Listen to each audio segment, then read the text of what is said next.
عليكم يا أهل بيت النبوة يا أهل بيت النبوة. کہ جناب سیدہ کا مسئلہ رسول خدا کے ساتھ ایک جینیٹیکلی مسئلہ، یہ کم عقل لوگوں کو سمجھانے کے لیے لفظ استعمال کرتے ہیں ہم جیسے لوگ ممبر سے، کہ جینیٹیکلی اور پتہ نہیں کیا اور بلڈ اور خون کے ذریعے، ورنہ وہاں پر جو علم منتقل ہو رہا ہے اس کا ان چیزوں سے کوئی تعلق نہیں ہے. تربیت کی اور رسول خدا نے اور جناب خدیجہ، اور پھر اس کے بعد حضور جناب اسماعیل کی تربیت کس نے کی تھی؟ بے آب و گیا میدان میں حضرت ابراہیم چھوڑ کر آ گئے تھے. تو یہ پروردگار عالم یہ تمام چیزیں سکھا اس لیے رہا ہے کہ جب بات آئے اہل بیت کی تو آپ اہل بیت کے علوم کی منتقلی کو، اہل بیت کے علوم میں جو ایک دوسری نسل میں نسلاً بعد نسل انتقال علم ہوتا ہے، اور آپ کی سمجھ میں نہ آئے کس چیز کے ذریعے انتقال علم ہوا، تو جا کر خضر و موسیٰ کا واقعہ پڑھیے، حضرت ابراہیم اسماعیل کا واقعہ پڑھیے، اور تمام کی تمام وہ چیزیں جو قرآن نے وراثت کے ذریعے منتقل ہونے پر جہاں گفتگو کی ہے اس کو سمجھیے. ایک بات. دوسری بات یہ کہ یہ جو وراثت کے ذریعے علم منتقل ہوتا ہے کہ امام کون بنتا ہے کہ جس کی نسل میں یا امامت ہو، یا وہ جو مولا کائنات نے خطبہ ارشاد فرمایا نہج البلاغہ میں المستحفظین علمہ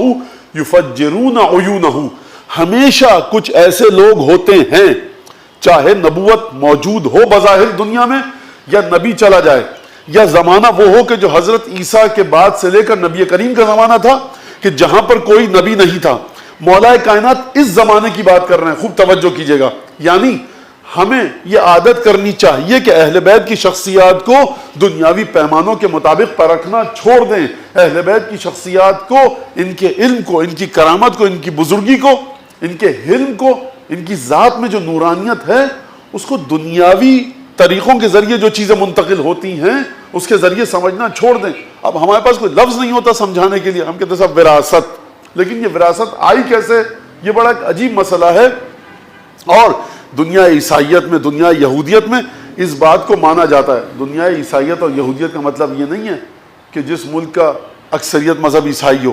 بلکہ ان کے علماء، ان کے حکماء کہ جو توریت اور انجیل اور زبور سے واقفیت رکھتے ہیں، ان کی یہ بات واضح ہے کہ نبوت طیب و طاہر نسل کے ذریعے چلتی ہے، امامت طیب و طاہر نسل کے ذریعے چلتی ہے، اور امامت کا مسئلہ وراثت کے ساتھ جڑا ہوا ہے. اگرچہ تحریف شدہ انجیل میں اس کے خلاف باتیں ملتی ہیں، لیکن اگر ان کے ساتھ گفتگو کریں، آپ جا کر بیٹھیں ان کی کتابیں پڑھیں تو ان کی یہ بات ملتی ہے بڑی وضاحت کے ساتھ، اور وہ نسل کی حفاظت کا ذکر کرتے ہیں اپنی کتابوں میں. اور میں نے یہ جملہ کہا اگرچہ اس کے خلاف ان کی کتابوں میں باتیں ملتی ہیں تحریف شدہ انجیل میں، لیکن بہرحال ہمیں اس طرف نہیں جانا.